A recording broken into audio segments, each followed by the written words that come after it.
Hi guys, Linux here. Today I wanted to give you a few tips for Invoker Crusaders when doing GRift progression.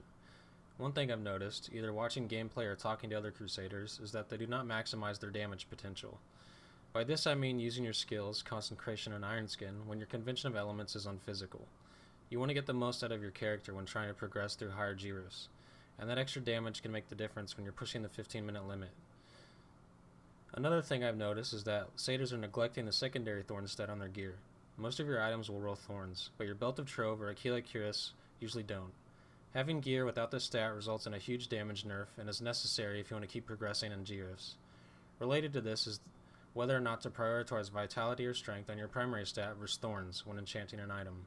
In most cases, you will want to roll the Strength or Vitality if it's not on the item. But if you're not lacking in Toughness, the extra Thorns damage is going to help more in completing the GRift.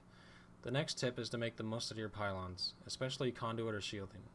This means if you have a conduit pylon, you want to make sure you finish off large groups of mobs instead of leaving them half dead.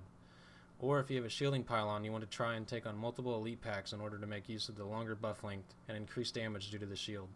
The shielding pylon is what allowed me to complete my 71 GRift.